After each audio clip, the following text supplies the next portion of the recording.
ಬಿಹಾರದ 243 ವಿಧಾನಸಭಾ ಕ್ಷೇತ್ರಗಳಿಗೆ ಎಲೆಕ್ಷನ್ ಆಯಿತು. ಆ ಎಲೆಕ್ಷನ್ಗಳಿಗೆ ಸಾವಿರಾರು ಕೋಟಿ ದುರುಪಯೋಗ ಪಡಿಸಿಕೊಂಡಿದ್ದಾರೆ ಅನ್ನೋ ಆರೋಪ. ಕೇಂದ್ರದಿಂದ ವಿಶ್ವ ಬ್ಯಾಂಕಿನ 14,000 ಕೋಟಿ ಲಾಸು ಅನ್ನೋ ವಿಚಾರ. ಬಿಹಾರದ ಎಲೆಕ್ಷನ್ 243 ವಿಧಾನಸಭಾ ಕ್ಷೇತ್ರಕ್ಕಿದ್ದ ಎಲೆಕ್ಷನ್. ಕೇಂದ್ರ ಸರ್ಕಾರದಿಂದ ವಿಶ್ವ ಬ್ಯಾಂಕಿನ 14,000 ಕೋಟಿ ಎಲೆಕ್ಷನ್ಗೆ ಹಾಕಿದ್ದಾರೆ ಅನ್ನೋದು ಜನಸ್ವರಾಜ್ ವಕ್ತಾರ ಪವನ್ ಹೇಳಿರುವಂತಹ ಹೇಳಿಕೆ. ಇದು ಬಿಹಾರದಲ್ಲಿ ಎನ್ಡಿಎಗೆ ಅಭೂತಪೂರ್ವ ಗೆಲುವು ಸಾಧಿಸಿದ್ದು ಸುಮ್ಮನೆಯಲ್ಲ. ವಿಪಕ್ಷಗಳಿಂದ ವೋಟ್ ಚೋರಿ ಆರೋಪ ಕೇಂದ್ರದ ಮೇಲೆ. ಯಾವುದೋ ಯೋಜನೆಗೆ ಮೀಸಲಾದ ಹಣ ಕೇಂದ್ರ ಸರ್ಕಾರ ಬಿಹಾರ ಚುನಾವಣೆಗೆ ಬಳಕೆ ಮಾಡಿದೆ. ಈ ಹಿಂದೆ ಕರ್ನಾಟಕದಲ್ಲಿ ಒಂದು ಆರೋಪ ಇತ್ತು. ಬಿಹಾರದ ಮಹಿಳಾ ಮತದಾರರಿಗೆ 14,000 ಕೋಟಿ ಹಣ ವಿತರಣೆಯಾಗಿದೆ. ಸಿಎಂ ಮಹಿಳಾ ರೋಜ್ಗಾರ್ ಯೋಜನೆ ಅಡಿಯಲ್ಲಿ 1.25 ಕೋಟಿ ಮಹಿಳಾ ಮತದಾರರ ಖಾತೆಗೆ 10,000 ಹಣ ವರ್ಗಾವಣೆಯಾಗಿದೆ.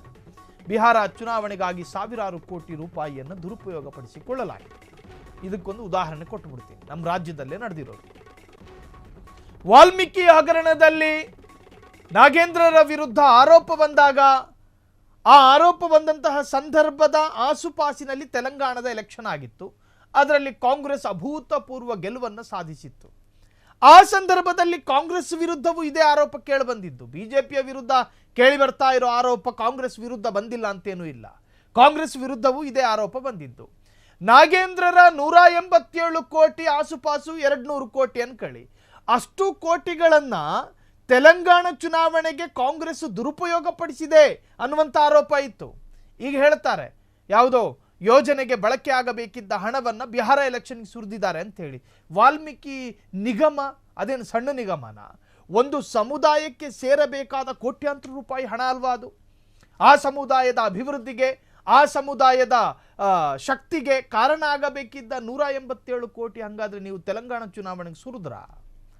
ಆ ಬಗ್ಗೆ ಇನ್ನೂ ಚರ್ಚೆ ಕೊನೆಗೊಂಡಿಲ್ಲ. ಆ ಬಗ್ಗೆ ಇನ್ನೂ ಒಂದು ತಾರ್ಕಿಕ ಹಂತಕ್ಕೆ ಬಂದಿಲ್ಲ ಆ ಚರ್ಚೆ.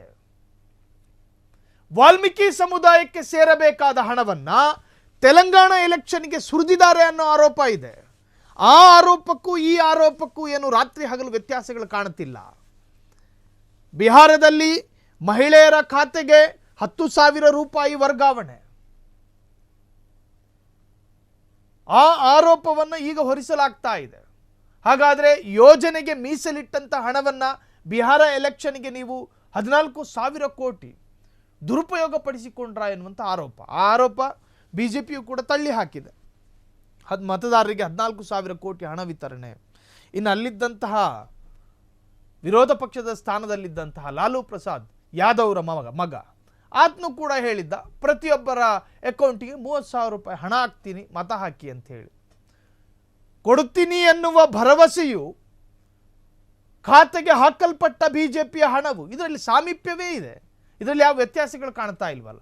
ಭರವಸೆಯೂ ಅಪರಾಧ, ಕೊಡುವುದು ಅಪರಾಧ. ಆಮಿಷ ಒಡ್ಡುವುದು ಅಪರಾಧ, ಆಮಿಷಕ್ಕೆ ಬಲಿಯಾಗೋದು ಕೂಡ ಅಪರಾಧ.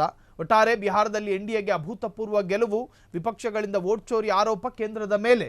ಯಾವುದೋ ಯೋಜನೆಗೆ ಮೀಸಲಾದ ಹಣವನ್ನು ವ್ಯಯಿಸಲಾಗಿದೆ. ಕೇಂದ್ರ ಸರ್ಕಾರ ಬಿಹಾರ ಚುನಾವಣೆಗೆ ಬಳಕೆ ಮಾಡಲಾಗಿದೆ. ಬಿಹಾರದ ಮಹಿಳಾ ಮತದಾರರಿಗೆ 14,000 ಕೋಟಿ ಹಣ ವಿತರಣೆ.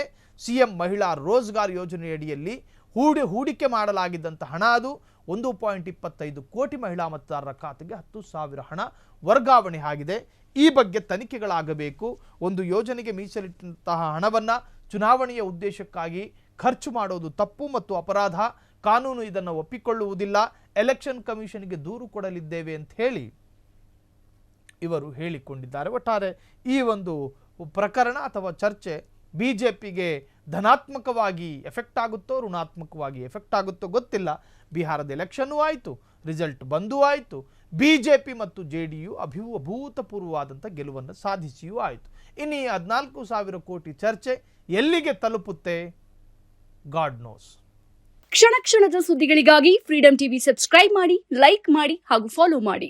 ಹೊಸ ಸುದ್ದಿಗಳ ನೋಟಿಫಿಕೇಶನ್ಗಾಗಿ ಬೆಲ್ ಐಕಾನ್ ಮೇಲೆ ಕ್ಲಿಕ್ ಮಾಡಿ.